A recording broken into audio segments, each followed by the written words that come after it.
కంటి అద్దాల నుండి శాశ్వత విముక్తి పొందండి. లాసిక్ సర్జరీ 14,000 మాత్రమే. వివరాలకు సంప్రదించండి. Hi, welcome to our channel. నేను మీ రోషన్. చిన్న బ్రేక్ తర్వాత మళ్ళీ స్టార్ట్ చేశాను.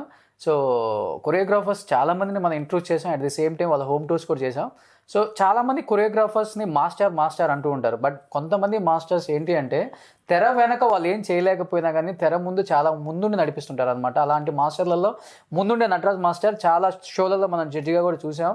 సో రంగం కావచ్చు, ఆటా 2 కావచ్చు, ఆటా 3 కావచ్చు, డి కావచ్చు, మగధీరా కావచ్చు, ఇలాంటి ఎన్నో షోలకు జడ్జిగా ఉన్న నటరాజ్ మాస్టర్ ప్రజెంట్ మనతో పాటు ఉన్నారు. ప్రజెంట్ అసలు తన లైఫ్ స్టైల్ ఏంటి, తను ఎక్కడి నుంచి వచ్చారు, ఎన్ని సినిమాలు చేశారు, ఎన్ని సినిమాలు యాక్ట్ చేశారు, ఎంత మందితో కాంట్రవర్సీ చేశారు, ఆయన మాటలను తెలుసుకుందాం.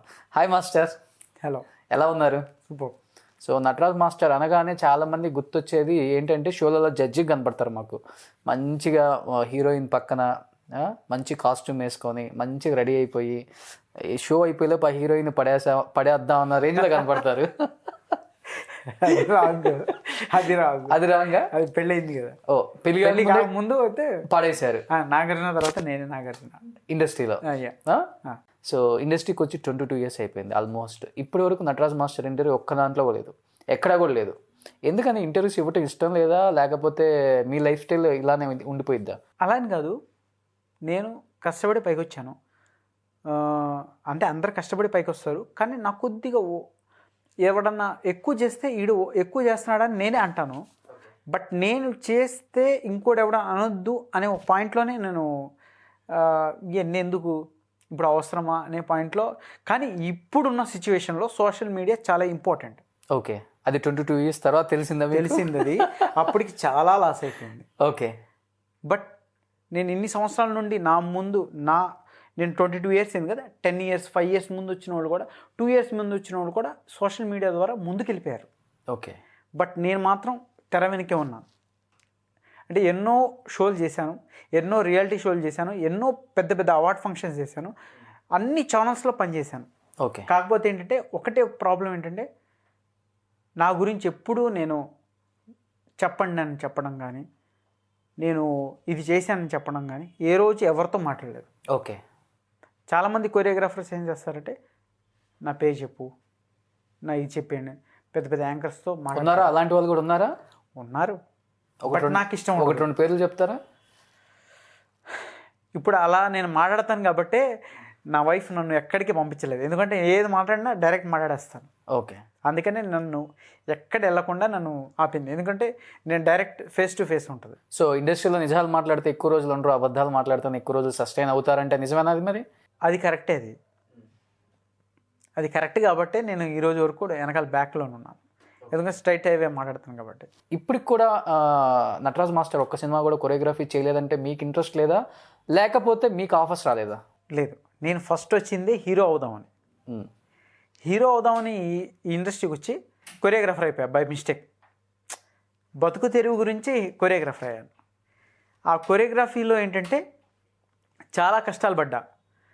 నాకు ఒక తెలిసింది ఏంటంటే హీరో అంటే ఏంటి, కొరియోగ్రాఫర్ అంటే ఏంటి, మనకు వచ్చిన టాలెంట్ ఏంటి, ఏది ఎలా ఉండాలో అదే అలానే ప్లాన్ చేసుకోవాలి. ఎప్పుడు ఏది కావాలో అప్పుడు దాని తగ్గట్టే మనం చేసుకోవాలి తప్ప మనకేదో ఉందని చెప్పి జనాల మీద ఎప్పుడు రుద్దొద్దు. ఓకే, అది నాకు అర్థమైపోయి, సో నాకేంటంటే కొరియోగ్రఫీలో టాలెంట్ పెంచుకున్నా. నాకేదో టాలెంట్తో వచ్చేలే, నేను దాన్ని ఈ రోజు కూడా 22 yearsలో ఏ ఒక్క ఈవెంట్ వచ్చినా నేను ఫస్ట్ టైం చేస్తున్నా అనే ఫీలింగ్లో చేసేవాడిని. అందుకని నేను ఏ షో చేసినా సరే ఫెయిల్యూర్ అనేది ఉండదు, సక్సెస్. సో తెర వెనక మాకు కనపడకుండా ఎన్నో షోలకి ప్రాణం పోసారు మాస్టర్. అంటే తెర ముందు కనిపించే వాళ్ళు మీరు అన్నట్లుగానే ఇంతకుముందు షో ఆఫ్ అనుకోవచ్చు, ఇంకోటి అనుకోవచ్చు, మా పేరు చెప్పండి అనుకోవచ్చు, ఇలాంటి ఎన్నో ఉంటాయి. బట్ తెర వెనక మీరు పడ్డ కష్టం కొంతమందికే తెలుసు. మిమ్మల్ని తొక్కేయటం జరిగిందా తెర వెనక? తొక్కేయటం అనేది ఏముండదు, కాకపోతే నాకు పెద్దగా ఇష్టం ఉండేది కాదు నా పేరు చెప్పించుకోవటం ఇలాంటి. మీరు నమ్ముతారా, మా టీవీలో రంగం 2, జెమినీలో సూపర్ కుటుంబం, జీ తెలుగులో సూపర్ జోడి, 3 షోలు ఒకటేసారి నేను ఒక్కడనే చేశాను. నేను నా వైఫ్ కంప్లీట్గా 3 ఛానల్లో మేమే ఒకటే సైమల్టేనియస్గా వర్క్ చేసాం. అంటే అన్ని ఛానల్స్కి నేనే వర్క్ చేశాను నా టీంతో పాటు. సో ఒక ఛానల్లో చేసిన వాళ్ళు ఇంకో ఛానల్లో చేయడానికి ఉండదు.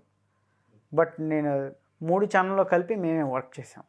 అంత వర్క్ చేసి ఉన్నాం. కాకపోతే బయటికి వచ్చే ఆస్కారం ఉండదు. ఎందుకంటే ఎన్నో సాంగ్స్ కొరియోగ్రఫీ చేసాం. ఎంతోమంది ఆర్టిస్టులకి ఇలా ఈ బాడీ లాంగ్వేజ్లో ఈ కొరియోగ్రఫీ ఇలా ఉంటే ఇలా బాగుంటుంది ఇతనికి అనే పాయింట్లో అతన్ని హైలైట్ చేయగలిగాను తప్ప నేను ఇతను కొరియోగ్రాఫ్ చేశాను, ఇది నేను పైకి రావాలని ఏ రోజు ఆలోచించలేదు.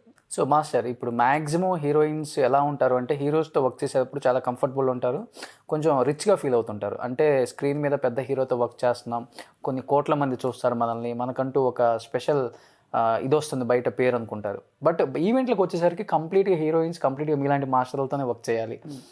వాళ్ళకి ఇలా చేసేటప్పుడు ఏమైనా ఫీలింగ్ వస్తుందా, వాళ్ళతో చేసాం కదా వీళ్ళతో మనం చేయాలా, ఈ రేంజ్కి మనం చేయాలా వీళ్ళతో పాటు ఫస్ట్ ఏం ఆలోచిస్తారు అని ఎవరన్నా మిమ్మల్ని ఇబ్బంది పెట్టి బాగా పెట్టిన వాళ్ళు ఉన్నారా? నాకు ఎవ్వరు ఇబ్బంది పెట్టలేదు. ఫస్ట్ ఆఫ్ ఆల్ మనం హీరో అవుదామని వచ్చాం కాబట్టి దేవుడు కొద్ది గొప్ప మనకి ఒక ఇది ఇచ్చాడు. సో అందులో కొరియోగ్రాఫర్ని. సో నా దగ్గర ఎవ్వరు ఇబ్బంది పడలేదు. ఒక శ్రేయ ఒకటే కొద్దిగా ఇబ్బంది పట్టింది. ఏ విషయంలో? ఆమె ఏం చేస్తుందంటే ఆమె కంప్లీట్గా ఆమె ఏదైతే అలెగ్రా సాంగు, ఇంకో సాంగు, ఒక 2-3 సాంగులు చేస్తుంది. ఆ సాంగులు బట్టి ఆమె అన్ని అవార్డ్ ఫంక్షన్లో కానీ అన్ని ఛానల్స్లో కానీ అదే పర్ఫార్మెన్స్ అదే కొరియోగ్రఫీ చేస్తుంది తప్ప కంప్లీట్గా ఒక కొరియోగ్రఫీ చెప్పిన మాట వినదు. నేను నా అసిస్టెంట్ ఏం చెప్పాడంటే తను వినట్లేదు, ఏం చేయాలి అన్నాడు. సరే నేను వస్తున్నాను, నేను సీరియస్ అవుతాను, మీరు ఎవరు ఫీల్ అవ్వద్దు, మీరు అలానే ఉండండి. సరే నేను ఇన్స్టిట్యూట్లోకి వెళ్ళి ఫస్ట్ ఏం చేశారు, మీరు ఏం చేయిస్తున్నారు అని చెప్పేసి అందరినీ సీరియస్ అయ్యి గట్టిగా షౌట్ చేశాను. దాని శ్రేయ భయపడింది. దాని తర్వాత 2 సాంగ్లు ఫస్ట్ టైం ఆమె ఎక్స్ట్రా అడిషనల్గా డ్యాన్స్ చేసింది. First time around 15 to 20 events, 15 to 20 events complete అదే సాంగ్లు, అదే డ్యాన్సు, అదే కాస్ట్యూమ్తో వెళ్ళిన ఒక పర్సను సంతోషం అవార్డ్స్లో 2 సాంగ్లు ఎక్స్ట్రా చేసింది. ఓకే. ఆమె ఎవరి మాట వినదు, ఏ కొరియోగ్రాఫర్ అయినా వినదు. డైరెక్ట్గా అరిచారా మీద? నా అసిస్టెంట్ల మీద అరిచాను. అక్కడ కోపం ఇక్కడ చూపించా. నాకు అర్థమైపోయింది. ఓకే. ఫస్ట్ నుండి తెలుసు నాకు. సో సెకండ్ టైం ఆల్రెడీ మా టీవీ చేశాను, నెక్స్ట్ జీ తెలుగుకి చేస్తున్నా. సో మా టీవీలో చేసిందే జీ తెలుగుకి అప్లై చేస్తుంది ఆమె. ఓకే. 10 to 15 lakhs అమౌంట్ తీసుకొని కూడా బిహేవ్ చేస్తుంది. సరే, ఒక ఛానల్ నుండి ఇంత అమౌంట్ తీసుకున్నప్పుడు ఒక హీరోయిన్ ఎలా పర్ఫామ్ చేయాలి, ఒక 1-2 lakhs తీసుకుంటేనే ఒక అద్భుతంగా పర్ఫామ్ చేస్తారు. 10 to 15 lakhs తీసుకున్నప్పుడు ఎలా వర్త్ ఇవ్వాలి ఒక ఛానల్కి? ది బెస్ట్ ఇవ్వదు. ఆమె ఇవ్వదు. నాకు నచ్చని హీరోయిన్లో శ్రేయ ఒకటే. అంటే ఇప్పుడు మీరు అన్నట్లుగానే తను కంఫర్టబుల్గా సినిమాలో వేసిన డ్యాన్స్ వేస్తుందంటే ఈ స్టెప్పులు నేర్చుకుని పని లేదు, ఈజీగా వేసుకుని వెళ్ళిపోవచ్చు, అంతే కదా? తన కంఫర్ట్ తను చూసుకుంటుంది, అంతే తప్ప ఒక ఛానల్ ఇంత అమౌంట్ తీసుకున్నాం దాన్ని వర్క్ చేయాలని ఏ రోజు ఆలోచించదు. ఓన్లీ వన్ శ్రేయ మాత్రం. గొడవలు ఏమైనా అయ్యాయా? గొడవలు అంటే చాలా ఫీల్ అయింది. బట్ అగ్రిమెంట్ ఉంది కదా, సంతోషం సురేష్ కొండేటి అగ్రిమెంట్ చేసుకొని డబ్బులు వేసేసాడు. నేను చెప్పా నేనైతే ఇలానే చేస్తా, నాకు నచ్చలేదు అంటే మాస్టర్ మీ ఇష్టం అన్నాడు ఆయన కూడా. సో నేను వెళ్ళి నా అసిస్టెంట్ మీద అరిచేటప్పటికి ఆమె 2 సాంగ్లు నేర్చుకొని చేసింది, అదే సూపర్ హిట్ అయింది. ఓకే. ఫస్ట్ టైము జీ వాళ్ళు చాలా హ్యాపీగా ఫీల్ అయ్యారు. చాలా బాగుంది సాంగ్ అన్నట్టుకన్నా అదే బాగుంది అన్నారు. ఎందుకంటే ఆమె డాన్స్ పర్ఫార్మెన్స్ చేసే ఒక మంచి హీరోయిన్. పర్ఫార్మెన్స్ చేసేవాళ్ళు కొంతమంది ఉంటారు, అందులో ఒక శ్రేయ. ఆమె తప్పించుకోవటం అనేది రాంగ్ పాయింట్. అది నేను అక్కడ జీ వాళ్ళకి ప్రూవ్ చేశాను. యాజ్ ఏ హీరోగా ఇండస్ట్రీకి వద్దాం అనుకున్నారు, వచ్చారు, చిన్న క్యారెక్టర్లు కొన్ని చేశారు. చేసిన ప్రతి సినిమాకి ప్రతి హీరోతో ఒక చిన్న కాంట్రవర్సీ అయితే ఏర్పడిందని నేను విన్నాను మీ గురించి. అట్ ది సేమ్ టైం హీరోగా వచ్చిన మీరు ఇక్కడ మనం సస్టైన్ అవ్వలేము, ఈ పాలిటిక్స్ మనం తట్టుకోలేము అని చెప్పేసి మళ్ళీ కొరియోగ్రఫీ ఫీల్డ్కి వెళ్ళిపోయారు. ఫస్ట్ సినిమా వీధి అనుకుంటా, శర్వానంద్. ఏంటి ఆ సినిమాకి హీరో మీరా శర్వానంద్? అసలు ఫస్ట్ నేను హీరోని. అంతా ఉషా కిరణ్ మూవీస్ వాళ్ళందరూ కంప్లీట్ టీం అంతా నటరాజ్ మాస్టరే ఈ సినిమాకి హీరోని డిసైడ్ చేసే. దొరైరాజు దానికి director, Dum director. Okay. Radhika ప్రొడక్షన్లో ఫస్ట్ దమ్ అని జగపతి బాబు చేశారు. ఓకే. ఆయనే డైరెక్టరు. ఫస్ట్ నన్ను హీరోగా ఓకే చేశారు, అంతా అయిపోయింది. కట్ చేస్తే ఆయన శ్రవంతి రవికిషోర్ నుండి శర్వానంద్ని తీసుకొచ్చారు. ఎందుకంటే రేపు రోజు ఉషా కిరణ్ మూవీస్ వాళ్ళు ఛాన్స్ ఇవ్వకపోయినా స్రవంతి రవికృష్ణన్ వాళ్ళ ప్రొడక్షన్ నుండి ఏదో ఉంటుందన్న పాయింట్లో నన్ను సెకండ్ హీరోగా పెట్టి శర్వానంద్ని ఫస్ట్ హీరోగా పెట్టారు. అయినా సరే నేను ఓకే అన్న, ఎందుకంటే మన వెనకాల ఎవరు బ్యాక్గ్రౌండ్ లేరు, మనం డెఫినెట్లీగా తలవంచాల్సింది తప్పదు. ఇంకా నేను ఆ హీరో కేటగిరీ దాకా వెళ్ళాను. చిన్న చిన్న క్యారెక్టర్కి బోల్డ్ మంది కష్టాలు పడుతూ ఉంటారు. దూరం వెళ్ళిన తర్వాత అలా మార్చిన తర్వాత మీ ఇద్దరి మధ్య ఏమన్నా అక్కడ దాకా అవసరం లేదు. సై మూవీలో శశాంక్ క్యారెక్టర్ నాదే ఫస్ట్. నేను ఎక్కడో తిరుపతిలో ఉన్నవాడిని పిలిపించాడు, సత్యం గారని చెప్పేసి co director, Rajamouli co director ఆయన. మా అన్నకి మంచి ఫ్రెండ్. సో మంచి డ్యాన్స్ అవి చేస్తాడు, మంచి ఇది చేస్తాడు, మీ తమ్ముడిని పిలిపించంటే పిలిపించారు. రాజమౌళి గారు కూడా, రాజమౌళి గారు అందరినీ స్క్రూట్నీ చేశారు యాక్టింగ్లో. నువ్వు ఇచ్చేయి, నువ్వు ఇలా చేయి, ఇలా చేయి. నేను వచ్చాను, ఈయనకి అవసరం లేదు, ఈయన అన్నీ చేసేస్తున్నాడు, అవసరం లేదు నటరాజ్ నువ్వు సెలెక్టెడ్ అన్నారు. బట్ కరెక్ట్గా 1 వీక్లో ఏం జరిగిందో తెలియదు కానీ శశాంక్ సెకండ్ హీరోకి వచ్చాడు. అప్పుడు నాకు ఒక క్యారెక్టర్ ఇచ్చారు, స్పేర్ క్యారెక్టర్. అప్పుడు కూడా బాధపడలేదు. సరే ఒక ఎక్స్పీరియన్స్ అనేది అంటారు, అది కూడా అది ఏమన్నా పర్వాలేదు, నేను కష్టపడేవాడిని, నాకు పెద్ద ఫరక్ ఏం పడదు. శశాంక్ అంటే రాజమౌళి వాళ్ళ కజినే కదా. నాకు తెలియదు అది విషయం. అతను వచ్చేసాడు, నాకు స్పేర్ అనే క్యారెక్టర్ ఇచ్చారు. ఏంటి అది చెప్పారు కదా ఫస్ట్, నన్ను అది చెప్పే పిలిపించారు కదా ఇది అంటే, ఆయన కో డైరెక్టర్ అన్న లేదు కొద్దిగా మారిపోయింది నువ్వు చేయాలంటే ఓకే. బట్ ఆ సెట్లో కూడా నేను, రాజీవ్ కనకాల, రాజమౌళి గారు 90% షూటింగ్ చేస్తే 10% నేను, రాజీవ్ కనకాల, రాజమౌళి గేమ్స్ ఆడేవాళ్ళం, కామెడీ చేసుకునేవాళ్ళం, అంత క్లోజ్ ఉండేవాళ్ళం, అంత బాగా ఇది ఉండేది. కానీ బట్ నాకు ఎక్కడో అన్సాటిస్ఫాక్షన్, నన్ను ఎక్కడో పిలిపించి ఇది చేశారని. సరే అయినా నేను పెద్ద కేర్ చేయలేదు. సో మా బ్రదర్ అన్నాడు, ఒక ఎక్స్పీరియన్స్ ఉంటుంది కదా నువ్వు కానీ అని చెప్తే నేను చేశాను. సో ఈ అన్సాటిస్ఫై అని మీరు చెప్పిన పదం ఒకటి ఏంటంటే, మీకు ఇచ్చిన క్యారెక్టర్ని తీసేసి వేరే వాళ్ళని పెట్టారు ఒకటి. బట్ ఇంకొకటి ఆ హీరోతోనే మీకు ఇద్దరి మధ్య గొడవ వచ్చిందని నేను విన్నా. నితిన్ నేను అంటే చాలా సీన్స్ ఉన్నాయి. ఒక సీన్లో ఏంటంటే భిక్షు యాదవ్ వచ్చి మమ్మల్ని వాళ్ళ ఇంట్లో మేము దొంగతనంగా వచ్చి అన్నీ రీసెర్చ్ చేస్తాం, గేదెల సీనప్పుడు, పేపర్లు సీనప్పుడు, గేదెలు సీనప్పుడు. అప్పుడు ఏంటంటే ఒక వాటర్ ట్యాంకులు దాక్కోవాలి, అందరం దాక్కొని కళ్ళు ఓపెన్ చేయాలి, నీళ్ళల్లో కళ్ళు ఓపెన్ చేయాలి. సరే అందరిని ఫస్ట్ పాకమన్నారు, పాకాము. నాకు ఎక్కువ బురద అంటితే నితిన్ అన్నాడు, నువ్వు నా వాటర్ ట్యాంక్లోకి రాకు, నీకు బురద ఎక్కువ అన్నాడు. అందరికి ఉంది బట్ ప్రాబ్లం లేదు, నేను కడుక్కొని నేను వస్తాను, ఇక్కడ ప్లేస్ లేదని చెప్పా. నువ్వు రావద్దు అన్నాడు, నేను వస్తా అన్నా. నువ్వు రావద్దని మళ్ళీ అన్నాడు, నేను వస్తా అని చెప్పేసి వెళ్ళి ఆ వాటర్ ట్యాంక్లో నేను ఓపెన్ చేసి అక్కడ నుండి ఫీల్ అయిపోయాడు అతను. నాకు పెద్ద ఫరకేం పడదు. నేను యాజ్ ఎ డైరెక్టర్ చెప్పినప్పుడు ఎంతమంది పడతారు ఒక వాటర్ ట్యాంక్లో? 3 మెంబర్స్. అది చాలా 3 మెంబర్స్ పట్టే ఎంత ఉంటుంది. ఆల్రెడీ ఒక 3 రియల్ సీన్ కళ్ళు ఓపెన్ చేయాలి, వాటర్లో కళ్ళు ఓపెన్ చేయాలి, ఇలా అది చాలా కష్టం. బట్ ప్రాక్టీస్ చేయించాడు ఆయన, చేయి పెట్టి నొక్కి మరీ లోపల అందరినీ కళ్ళు ఓపెన్ చేయండి రాజమౌళి గారు చేయించారు. చేసాం. ఎంతసేపు పట్టింది ఆ సీన్ చేయడానికి? ఆ సీన్ వాటర్లో మనం ఎక్కువసేపు కూడా ఉండలేదు, 10 seconds దాటితేనే కొంచెం. లేదు, మినిమం 20 seconds. తర్వాత అందరు బయటకు వచ్చేవాడు ఊపిరాడక. నేను కొద్దిగా ఎక్కువ ఉండేవాడిని, ఎందుకంటే నేను ఫస్ట్ నుండి స్విమ్మింగ్ చేసేవాడిని. లోపల ఉంటే మినిమం 30 seconds 1 minute బ్రీత్ ఆపుకొని నేను ఉండేవాడిని లోపల. నాకు బాగా అలవాటు, అలా ఉండేవాడిని. సో అక్కడ నితిన్కి నాకు కొద్దిగా డిఫరెన్స్ వచ్చింది. దానికి ముందు మంచి ఫ్రెండ్స్ గారు ఇద్దరు, మంచి ఫ్రెండ్స్. అంటే ఎంత ఫ్రెండ్స్ అంటే నేను ఓపెన్గా మాట్లాడాను, ఎన్టీఆర్తో అయినా ఓపెన్గా మాట్లాడతాను, అల్లు అర్జున్తో ఓపెన్గా మాట్లాడతాను, నితిన్తో అయినా ఓపెన్గా మాట్లాడతాను. ఎందుకంటే వాళ్ళు సినిమాలో రాకముందు నుండి నేను హీరోయిన్స్తో పాటు ఈవెంట్స్ చేసేవాడిని. ఇటు 3 హీరోయిన్స్, ఇటు 3 హీరోయిన్స్, ఆ టాప్ హీరోయిన్స్.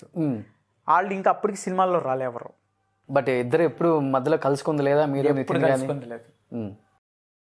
శర్వాన్తో కలుసుకుంది లేదు అదే సినిమా, నితిన్తో కలుసుకునేది లేదు. ఇన్ని ఈవెంట్స్ చేస్తున్నారు కదా, ఎక్కడో సార్ తగులుతారు కదా, మళ్ళీ తగులుతారు. కానీ నేను చిరంజీవి గారు నా వైపు చూసి నవ్వితే కానీ నేను నవ్వుతా. ఓకే.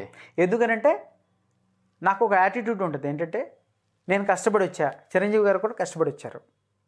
ఆయన నన్ను చూస్తే ఓకే ఆయన కష్టపడి పైకి వచ్చిన ఆయన నన్ను కష్టపడి పైకి వచ్చిన వాడిని చూసి నవ్వారు అని ఒక ఫీల్ ఉంటుంది కదా, ఆ ఫీల్తో చూస్తా. ఎవరన్నా యాటిట్యూడ్గా చూస్తే నేను అసలు పట్టించుకోను, ఎవరైనా సరే. సో అల్లు అర్జున్, ఎన్టీఆర్ వీళ్ళే ఇండస్ట్రీకి రాకముందు నుంచి ఒక మంచి కొరియోగ్రాఫర్గా ఉన్నారు ఇండస్ట్రీలో మాస్టర్. వాళ్ళు ఇండస్ట్రీకి రాకముందు ఈవెంట్స్ చేసేటప్పుడు మీతో ఒక బాండింగ్ ఉంటుంది ఏ హీరోకైనా కానీ.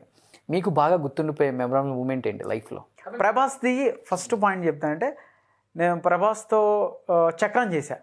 చక్రంలో ఏంటంటే ప్రభాస్ ఒక మెయిన్ హీరో, దాని తర్వాత సెకండ్ హీరోస్ పాయింట్ ఆఫ్ వ్యూలో ఒక 4-5 కృష్ణవంశీ గారు ప్లాన్ చేశారు. ఆ టైంలో నేనేం చేశానంటే ఓకే కంప్లీట్గా ఒక 6 months ఆయనకి కంప్లీట్గా రాసిచ్చేసాం. ఏంటంటే ప్రభాస్ తర్వాత మేమే 5 మెయిన్ హీరోస్. ప్రభాస్ మమ్మల్ని నడిపించే ఒక మెజిషియన్లో ఒక మెజిషియన్ ఉంటాడు కదా, ఏదన్నా ప్లే చేస్తున్నప్పుడు ఈ క్యారెక్టర్స్ని ఆయనే ప్లే చేస్తూ ఉంటాడు. అలా ప్రభాస్ ఒక మెజిషియన్, మేము ఆ కింద 5 మెయిన్ క్యారెక్టర్స్. కృష్ణవంశీ గారికి శ్రీ ఆంజనేయం కొద్దిగా ప్రాబ్లం వచ్చింది. ఓకే, అంటే అంత ఖర్చు పెట్టాక కొద్దిగా ఏదో చిన్న ప్రాబ్లం వస్తే అప్పుడు ఈ చక్రం అనే మూవీని కంప్లీట్గా మార్చేశారు స్టోరీని. ఫస్ట్ చెప్పింది వేరు, తర్వాత చెప్పింది వేరు. తర్వాత చెప్పిన ప్రకారం అసలు మేము 5 మెయిన్ లీడ్, సెకండ్ లీడ్స్ ఉండేవాళ్ళం ప్రభాస్ తర్వాత మార్చేశాక నాకు అర్థమైపోయింది. ఎందుకంటే నేను ఎన్నో చూసుంటాను. వీళ్ళు ఏంటంటే నాకు అది ఇంపార్టెంట్ కాదు, నాకు ది బెస్ట్ ఇస్తున్నారు అనేది ఇంపార్టెంట్. అతను జోగి బ్రదర్స్లో ఒక కృష్ణంరాజు, అతను కృష్ణవంశీ గారు వర్క్ చేసేవాడు. నేను పిలిచి అడిగా, ఇప్పుడు స్టోరీ మారిపోయింది కదా, మాకేమైనా డైలాగ్స్ ఉంటాయని అడిగాను.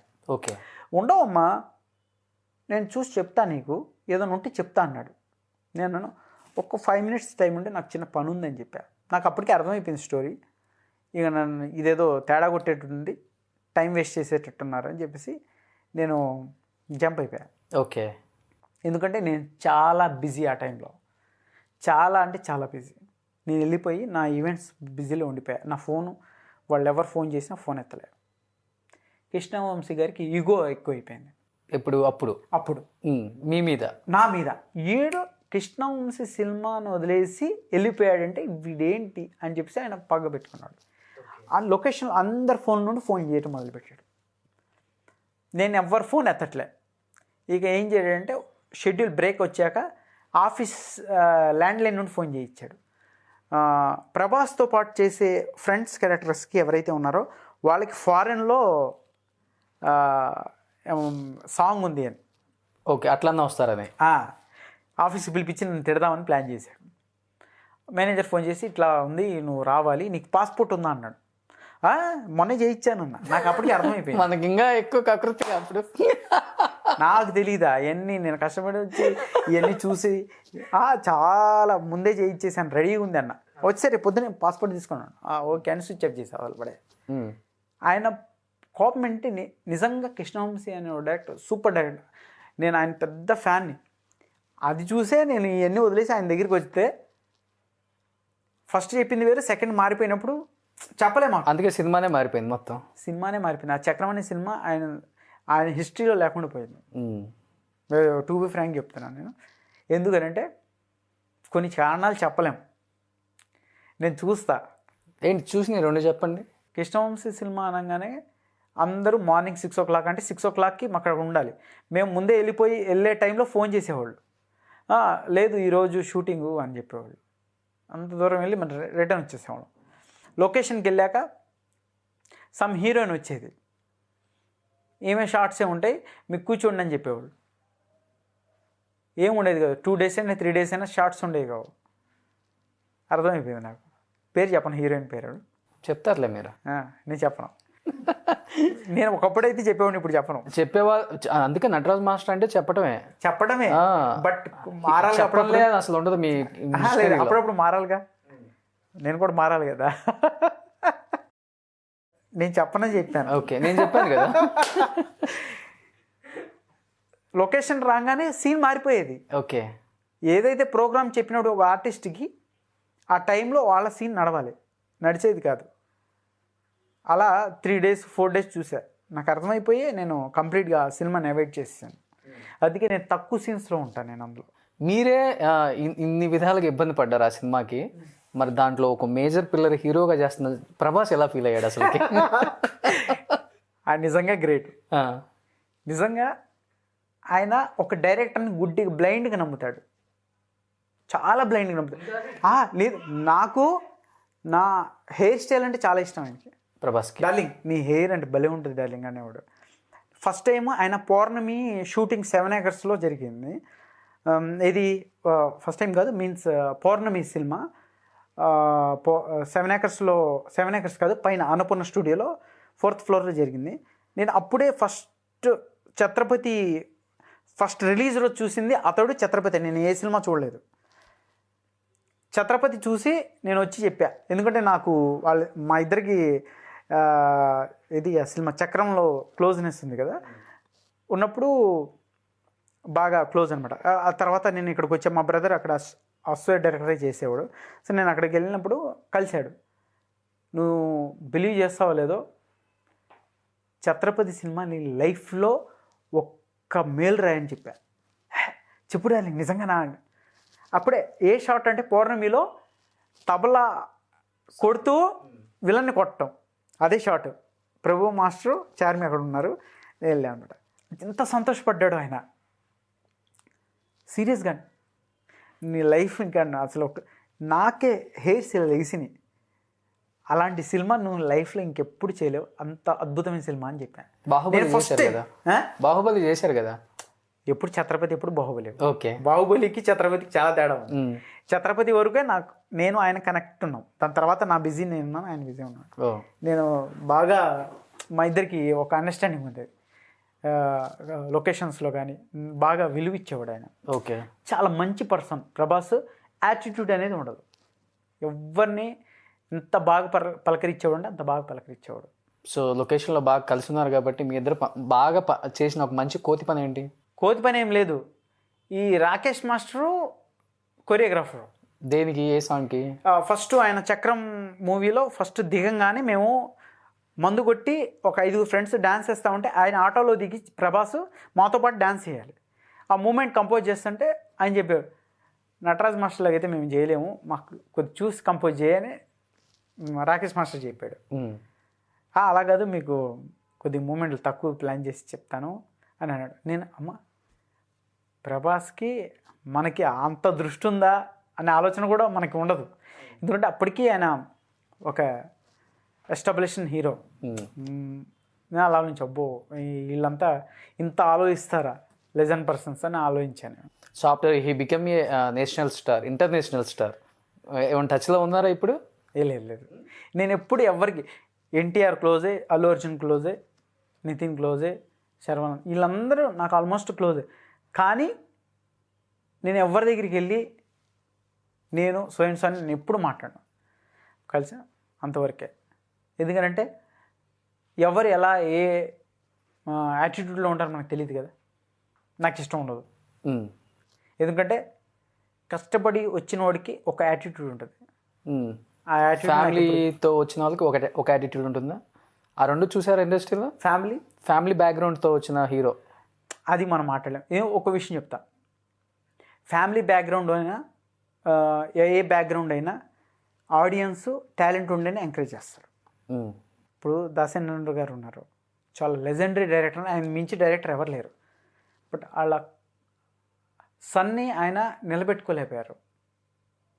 నేను టు బి ఫ్రాంక్ చెప్తాను ఆ విషయం, ఎందుకంటే టాలెంట్ ఉంటే వాళ్ళ కొడుకుని కూడా తీసుకొచ్చేస్తారు. సో ఇంతకుముందు మీరు అల్లు అర్జున్ గురించి ఒకటి చెప్పారు, ప్రభాస్ ఇష్యూ వచ్చే ముందు. అల్లు అర్జున్ ఆర్య 125 days అని ఒక ఆర్య 125 days ఫంక్షన్లో డ్యాన్స్ పర్ఫార్మెన్స్ చేశారు. కాన్సెప్ట్ ఫస్ట్ టిక్ టాక్ అక్కడ నుండే స్టార్ట్. టిక్ టాక్ అంటే మొన్న ఎన్ని సంవత్సరాలు అయింది టిక్ టాక్ స్టార్ట్ అయ్యి? బేసిక్ టిక్ టాక్ 10 years పైన అయిపోయింది. 10 years కదా. ఆర్య ఎప్పుడు వచ్చింది? అయింది 13-14 days అయింది కదా, 14 years అయింది కదా. 14 years ముందు నుండే నేను ఈవెంట్స్లో ఈ డైలాగ్స్తో సాంగ్స్ అప్పుడే మొదలుపెట్టా. ఇప్పుడు టిక్ టాక్ అంటున్నారు, అప్పుడే డైలాగ్స్ పెట్టేశాను. ఏం డైలాగ్స్ అవి? ఆర్య సినిమాని 10 minutes చూపించాను. ఓకే, 2.5 hours మూవీని కాన్సెప్ట్తో. అలా అన్ని మూవీస్ని ఈవెంట్లో రిప్రజెంట్ చేస్తూ 10 minutesలో డైలాగ్స్ సాంగ్స్ అలా చేసుకుంటూ వచ్చా. దానికి ఫిదా అయిపోయి ఉంటారు అల్లు అర్జున్ దానికి ఫిదా అయిపోయి దాని తర్వాత బన్నీ అప్పుడు ఆయన వార్డ్రోబ్ ఇప్పటికి గుర్తు పంజాగుట్ట వార్డ్రోబ్ ఒకటి షోరూమ్ ఉంది, క్లాత్ షోరూమ్, అక్కడ కలిసాం మేము. నాదే ప్రొడ్యూసర్, నేనే ప్రొడ్యూసర్. ఆర్య కన్నా ముందో తర్వాత బన్నీ ఏదో ఉంది. ఆయన ఏమన్నా అంటే నాదే ప్రొడక్షన్, నేనే ప్రొడ్యూసర్ని, మా డాడీయే. ఏం క్యారెక్టర్ అంటే ఆ క్యారెక్టర్ ప్లాన్ చేయొచ్చు, నువ్వు వచ్చే రేపే ఓపెనింగ్ అన్నాడు. సరే నేను ఎగేసుకొని వెళ్ళిపోయా. సో అల్లు అర్జున్ చెప్పాడు కదా మంచి క్యారెక్టర్ ఏదైనా ప్లాన్ చేస్తాడు మంచిదని. వివి నాయక్ గారు చూశారు.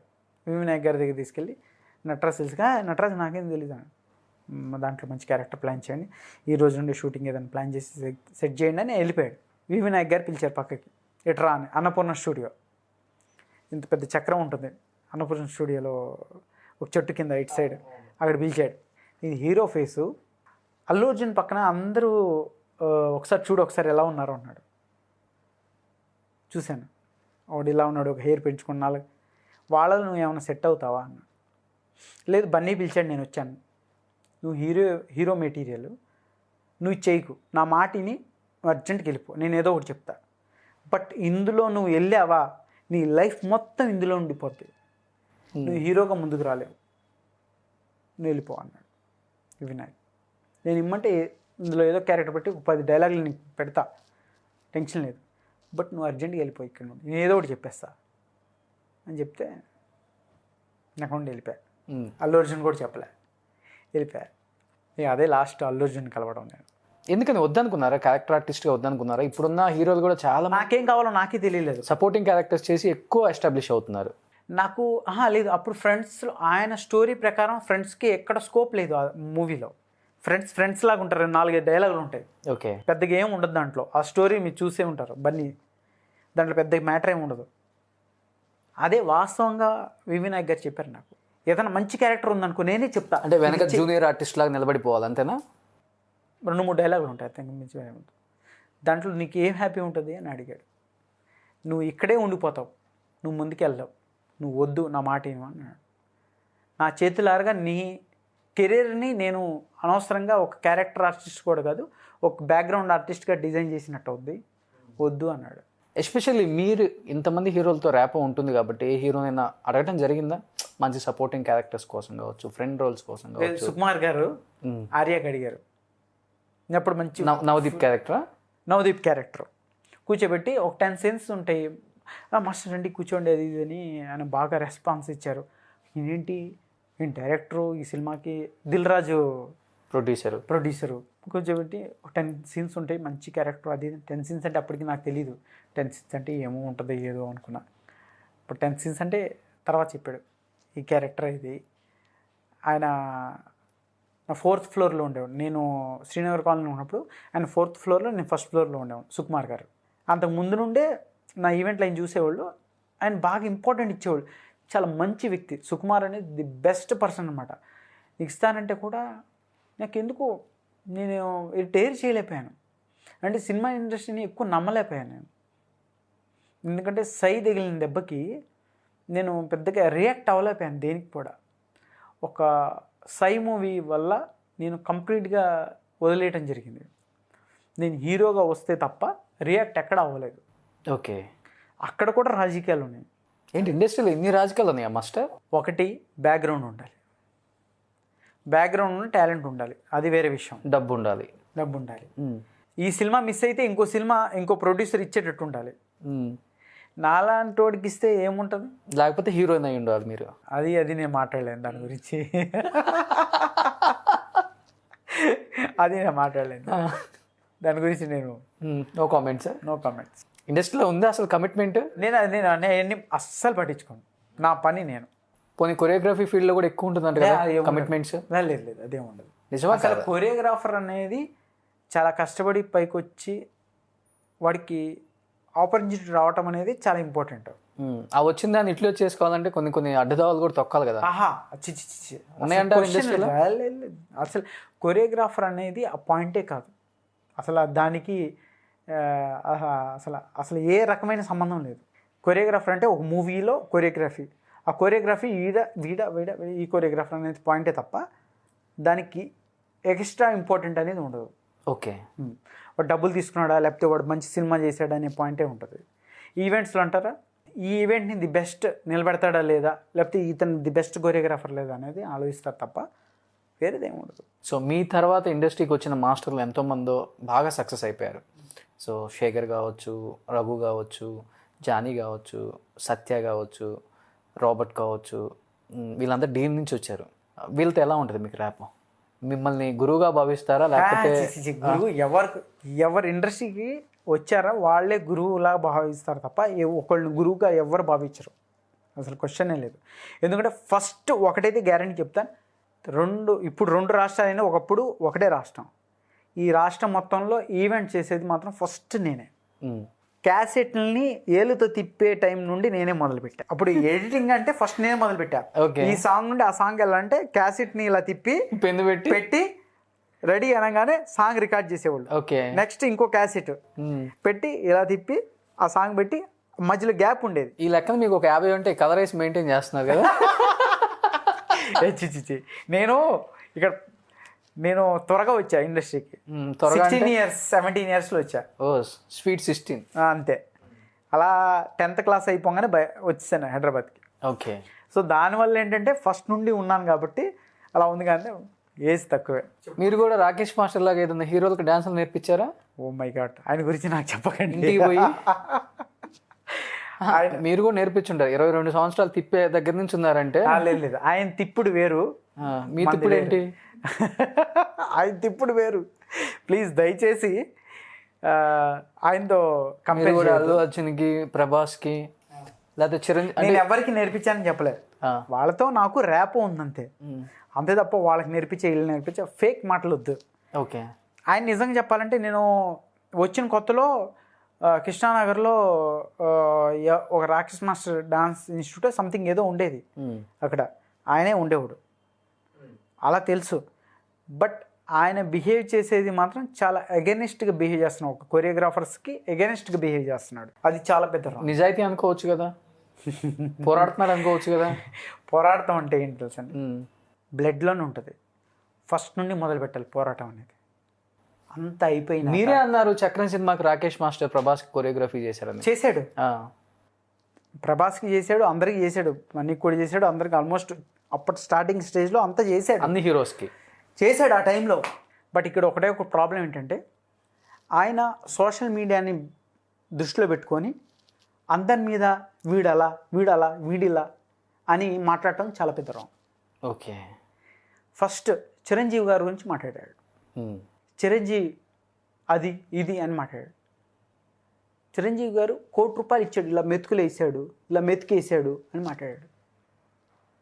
ఒక విషయం చెప్తా, చిరంజీవి గారు అనే పర్సను వేల కోట్ల ఆస్తిపరుడు కాదు. ఆయన కష్టపడి పైకి వచ్చాడు. ఓకే, ఆయన హెల్ప్ చేయలేదు, ₹1 ఇచ్చాడు. ₹1 కూడా పెద్ద అమౌంట్ ఆయనకి నా దృష్టిలో. ఎందుకనంటే ఈ జనరేషన్లో ఒక 10,000 ఇవ్వటానికి కూడా ఆలోచించే టైంలో ఆయన ₹1 ఇచ్చాడంటే గొప్ప విషయం. లేదు ఇంకా ఇవ్వాలి అంటే అది జనాల మైండ్లో ఉంటుంది. ఈ చిరంజీవి గారు ₹1 ఇచ్చాడు, 5 కోట్లు ఇవ్వాలి లేకపోతే 10 కోట్లు ఇవ్వాలనేది జనాల దృష్టిలో ఉంటుంది. ఓకే. ఇతను డిసైడ్ చేయకూడదు అది. ఇప్పుడు నువ్వు కష్టపడి సంపాదించావు, ఏదో మీ ఫాదరో లేకపోతే ఇంకో మీ తాతో వేల కోట్ల ఆస్తిపరుడు కాదు. కష్టపడి సంపాదించినోడికి ఆ విలువ తెలుస్తుంది. అంతే తప్ప ₹1 ఇచ్చాడు, ఇలా మెతుకులు వేసాడు, పవన్ కళ్యాణ్ 2 కోట్లు ఇచ్చాడు అని పాయింట్ మాట్లాడకూడదు ఆయన. ఎందుకంటే అగెనిస్టా రాకేష్ మాస్టర్కి మీరు? నేను అగెనిస్ట్ ఎవరు కాదు, ఆయన మంచి పర్సన్. రాకేష్ మాస్టర్ నేను చక్రం చూసిన టైంలో చాలా మంచి పర్సన్ ఆయన. మాస్టర్ లేకపోతే ప్రభాస్ని సార్, కృష్ణ సార్ అలా సార్ అలా అనే పర్సన్ ఇప్పుడు ఇలా యారోగెంట్ మారటం వల్ల ఏమొచ్చిందో నాకు తెలీదు. బట్ ఏమీ సాధించలేను, ఏదో చేయాలనే దాంట్లో ఆయన తప్పు చేశాడా, లేదా నేను ఇలానే బిహేవ్ చేస్తే నా యూట్యూబ్ ఛానల్కి మంచి రేటింగ్ వస్తుందని బిహేవ్ చేశాడా అని నాకు తెలియదు. ఓకే. బట్ ఆయన ఫీలింగ్స్ నేను చెప్పలేను. బట్ ఆయన చేసింది చాలా తప్పు. ఎందుకంటే చిరంజీవి సార్ అనే ఒక పర్సన్ని ₹1 ఇచ్చాడు అనే ఒక చాలా గలీజ్ అయిన బూతులు మాట్లాడి ఆయన యూట్యూబ్లో 100 సార్లు మాట్లాడాడు. అది నేను కరోనా టైంలో చూశాను. బట్ చాలా పెద్ద రాంగ్ అది. ఎందుకంటే సరే చిరంజీవి గారు ₹1 కోటి ఇచ్చాడు, 100 సార్లు దాన్ని టార్గెట్ చేసి మాట్లాడాడు. ఇదే చిరంజీవి గారు చెన్నైలో పక్కింట్లో వాళ్ళు గంజి వంపితే ఆ గంజి కోసం 1-2 గంటలు ఒక గిన్నె పట్టుకొని వెయిట్ చేసేవాడు. వాళ్ళు ఎప్పుడు గంజి వంపుతారు, ఆ గంజి వంపి తాగుదామని ఆకలితో. అది ఎప్పుడైనా మాట్లాడా?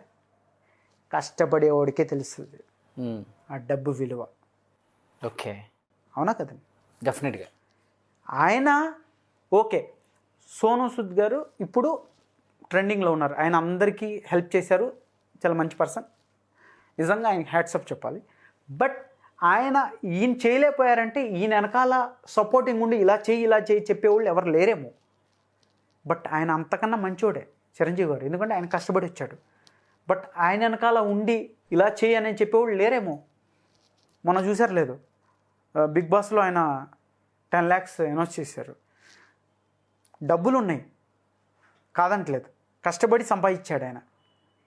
ఏమి ఇట్లా ఇప్పుడు ఒక చిరంజీవి గారు కానీ, నాగార్జున గారు కానీ, వెంకటేష్ గారు కానీ, వీళ్ళందరికీ బ్యాక్గ్రౌండ్ సపోర్ట్, బాలకృష్ణ గారితో సహా బ్యాక్గ్రౌండ్ సపోర్ట్స్ ఉన్నాయి. బ్యాక్గ్రౌండ్ సపోర్ట్ ఉంటే అబ్బో ఈయన ఎన్టీ రామారావు గారు కొడుకు బాలకృష్ణ గారు, ఈయన మేము జయ పలకాలి అని ఎవ్వరు చేయలే. బాలకృష్ణ గారు, చిరంజీవి గారు, వెంకటేష్ గారు, నాగార్జున గారు ఆ ఎంటర్టైన్మెంట్ ఇస్తేనే మీరు థియేటర్కి వెళ్ళి చూశారు. అవునా కదా? అవును. పేపర్లు ఎగరేశారు. ఎందుకు? అంత ఎంటర్టైన్మెంట్ ఇచ్చారు కాబట్టి మీరు మా హీరో అని చెప్పగలిగారు. వాళ్ళు ఫ్రీగా మా వెనకాల మా ఫ్యామిలీ ఉన్నారు, మేము వచ్చేసామనే పాయింట్లో లేదు. వాళ్ళ కష్టపడితేనే. చిరంజీవి గారు మధ్యలో కొన్ని మూవీస్ ఫ్లాప్ అయింది. ఎందుకని? అందులో మ్యాటర్ లేకపోవచ్చు. మ్యాటర్ లేకపోతే ఆడియన్స్ ఎప్పుడు కూడా పక్కన పెడతారు. ఓకే. బట్ ఎవరైతే కష్టపడి, చిరంజీవి గారు ఫైట్స్ చేశారు, డ్యాన్స్ చేశారు, యాక్టింగ్ చేశారు, ఇవన్నీ కష్టపడి ఇంత చేయబట్టే ఈ పొజిషన్లో వచ్చారు కదా. ఓకే. ఎవరైనా సరే. అందుకనే నాగార్జున హీరో మా ఫ్యాన్, ఆయన మా ఇది అని అందరూ ఎందుకు ఉన్నారంటే ఓన్లీ వాళ్ళు కష్టపడిన పాయింట్లోనే, అంతే తప్ప ఎవరు డబ్బులు పెట్టి ఉన్నోళ్ళు ఎవరికి ఉండరు. ఓకే. సరే, వాళ్ళని కించపరిచి మాట్లాడటం రాంగ్. బట్ ఇంతగా మాట్లాడుతున్న నటరాజ్ మాస్టర్ ముక్కుసూటిగా మాట్లాడతారు, కోపం ఎక్కువ, కొంచెం యాటిట్యూడ్ కూడా ఉంటుంది అని మీ మీద ఉంది కొంత. ఆ టైంలో కూడా మీకు ఓంకార్కి మధ్య కూడా గొడవలు అయినాయి కదా, ఎందువల్ల అయినాయి అంటారు? నేను ఒక కొరియోగ్రాఫర్గా ఉన్నప్పుడు కొరియోగ్రాఫర్గా ఆలోచిస్తాను కదా. సో నా టీంలో ఒక 5 కంటెస్టెంట్స్ ఉన్నప్పుడు 5 పేర్స్, అందులో వాళ్ళ తమ్ముడిని అశ్విన్ని పెట్టాడు. ఓకే, ఒక కంటెస్టెంట్ కాదు. తనేం ఆలోచించాడంటే, ఆయన డ్యాన్స్ బాగా చేస్తారంతా. డ్యాన్స్ నేనే నేర్పించాను. డ్యాన్స్ అంతకు రాదు తనకి. నేను నా వైఫ్ కలిపి ఇద్దరం కలిపి నేర్పించాం. 0 నుండి నేర్పించాం అశ్విన్కి. నా టీంలోని వీక్ ఉన్నారు అందరూ. వాళ్ళ తమ్ముడే కొద్దిగా బెటర్, మిగతా టీంలో చాలా స్ట్రాంగ్ ఉన్నారు అందరూ. అది నాకు ఎలిమినేషన్, వాళ్ళ తమ్ముడు ఎలిమినేషన్ వచ్చేదాకా తెలియలేదు ఆ విషయం. అక్కడ నేను ఫీల్ అయ్యాను. అంటే వాళ్ళ తమ్ముడు ఎలిమినేషన్ అవ్వాలా? లేదు, నా టీంలో తెలంగాణ, రాయలసీమ, కోస్తా 3 టీంలు ఉంటాయి. కోస్తాకి నేను మెంటర్ని. నా టీంలో 5 పేర్స్ ఉంటాయి. 5 పేర్స్లో అందరు 4 వీకెస్టే. ఒకడు కొద్దిగా బెటర్. ఏంటంటే వాళ్ళ తమ్ముడు అంటే బాగా కాదు, నేను ట్రైన్ చేశాను అలా. అశ్విన్ ఇప్పుడు హీరోగా చేస్తున్నా. మిగతా టీమ్స్లో అందరు స్ట్రాంగ్ ఉన్నారు. అది నాకు అర్థం కాక, నాకు అప్పటి వరకు అర్థం కాలేదు. ఆయన తమ్ముడు, ఓంకార్ తమ్ముడు అశ్విన్ ఎలిమినేషన్ జోన్కి వచ్చేదాకా నాకు అర్థం కాలేదు. ఓహో, నా టీంలో ఇంత వీక్ ఉన్నారు అనేది. ఎందుకంటే నేను బ్లైండ్గా వెళ్ళిపోతా ఎవరిని నమ్మినా. ఓకే. తర్వాత తెలిసింది ఏంటంటే, ఒక ప్రొడ్యూసర్గా ఉండి, ఒక డైరెక్టర్గా ఉండి, ఒక యాంకర్గా ఉంటే ఒక జనాల్ని రేటింగ్స్ పాయింట్ ఆఫ్ వ్యూలో కానీ ఏ రకంగా బిహేవ్ చేయాలనేది ఒక ప్రొడ్యూసర్గా, ఒక డైరెక్టర్గా అయినాకే తెలిసింది నాకు. అప్పుడు ఆడియన్స్ పాయింట్ ఆఫ్ వ్యూలోనే ఆలోచించేవాడిని, ఆడియన్స్ పాయింట్ ఆఫ్ వ్యూలోనే బిహేవ్ చేసేవాడిని. ఇంత ఇదొచ్చి నేను ఊరుకునేవాడిని కాదు, ఫైట్ చేసేవాడిని, ఏదైనా చేసేవాడిని. బట్ నా దాకా వచ్చేదాకా తెలియలేదు అందరినీ మేనేజ్ చేస్తూ ఒక షో చేయాలని. ఒక రేటింగ్ మేనేజ్ చేయాలి, ఛానల్ మేనేజ్ చేయాలి, తీసుకున్న కంటెస్టెంట్స్ని మేనేజ్ చేయాలి. ఇవన్నీ చేస్తూ ఒక షో చేయాలంటే చాలా కష్టం. ఓకే. అది ఓన్లీ ఒక తెలుగులోనే. తెలుగులో ఇంకో ప్రాబ్లం ఉంది, పాలిటిక్స్ ఎక్కువ. పాలిటిక్స్ కాదు, మనోళ్ళు ఆ టైం ఉన్నంత వరకు కష్టపడతారు, దాని తర్వాత ఎవరో కష్టపడరు. సెలక్షన్ అనగానే ఆ 10 రోజుల ముందు ఏదో పాకిస్తాన్కి ఇండియాకి యుద్ధం ఉన్నట్టు రెడీ అయిపోతూ ఉంటారు, కానీ నెలల తరబడి ఎవరు కష్టపడ్డారు. అదే పెద్ద ప్రాబ్లం. సో అలానే ఓంకార్ చేసిన కొన్ని షోలకు కూడా ఆల్మోస్ట్ ఛాలెంజ్ కావచ్చు, ఆట కావచ్చు, ఇలాంటి షోలకి సో కంటెస్టెంట్లకు కావచ్చు, డాన్సర్స్కి కావచ్చు, జడ్జీలకు కావచ్చు, కొంతమంది డబ్బులు కూడా ఎక్కువ ఆయనే ఎక్కువ దాని ద్వారా సంపాదించుకున్నారన్న వార్త కూడా ఉంది. అది నిజమా? అబద్ధం చెప్పలేను, ఆయన ఎవరికి ఇచ్చాడు ఏంటో నాకు తెలియదు, కానీ నాకు మాత్రం పర్ఫెక్ట్ ఇచ్చాడు. ఓకే, అది ఓపెన్గా చెప్తాను. ఇచ్చాడా లేదా అనేది ఇంకా వాళ్ళకి ఆయనకి తెలియదు, మీకు తెలియదు, నాకు తెలియదు. మీరు ఎందుకంటే నాకైతే ఇది కావాలి, ఇస్తావా లేవా, ఇచ్చేవాడు. హే మీకన్నా ఎక్కువ అని రాసి ఇచ్చేవాడు నాకు. ఓకే, ఎందుకంటే ఆటా 1 ఫైనల్ నుండి అతనికి సపోర్ట్ ఉన్నా, ఆటా 1 ఫైనల్లో ఆయనకి సపోర్ట్ చేసిన దానికి ఆయనకి బాగా నచ్చింది. అక్కడ నుండి ఆటా 2, ఆటా 3 కంప్లీట్గా నేను ఆయనకి ఫుల్ సపోర్ట్ చేశాను. ఆటా 3లో ఈ ఒక్క వాళ్ళ తమ్ముడు విషయంలో ఇష్యూ అయ్యి నేను దూరం అవుతాను. అశ్విన్తోనే గొడవ. అశ్విన్తో గొడవ అంటే మీన్స్ అతను ప్రొఫెషనల్ కాదు, బట్ తమ్ముడికి ఏదో చేయాలని తపన, బట్ అది తప్పు కాదు.